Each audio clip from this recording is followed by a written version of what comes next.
فاصبر صبرا جميلا. I've taught the seerah of the Prophet ﷺ a couple of times over the past couple of years, and I always go back to the same thing again, which is that the Prophet ﷺ is truly the best example when it comes to hardship, going through musibah, going through traumatic experiences throughout his entire life, from the beginning to the very end.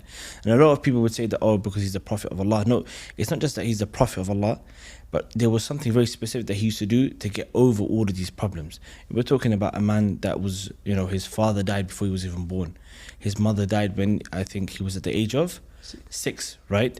He's moved from household to household, His chest was cut open as a child, right? He had to go through that experience. Being loved by his entire nation, and by the time he reaches the age of 40, everybody hates him.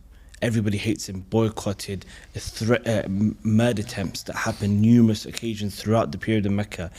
He buried every single one of his children in his lifetime, except for Fatima radiallahu ta'ala, right?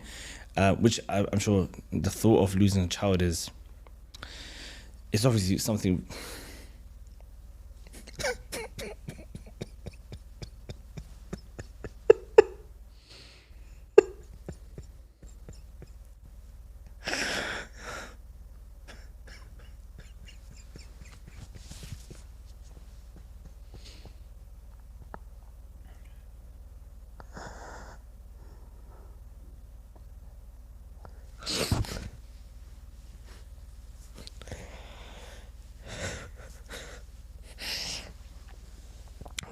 Sorry,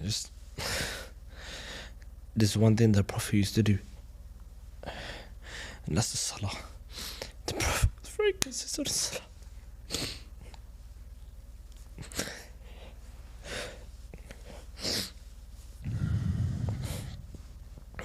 In the hadith of Aisha radiallahu ta'ala, she asked the Prophet, she saw the Prophet praying Qiyam al-Layl so long to the point his feet became swollen.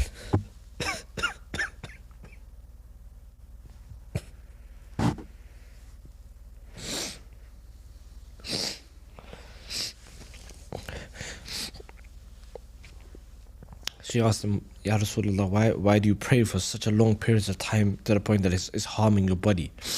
And then she said specifically, she said, you're doing this and Allah subhanahu wa ta'ala has forgiven your previous and your future sins, meaning that you're going to Jannah. You don't need to do this.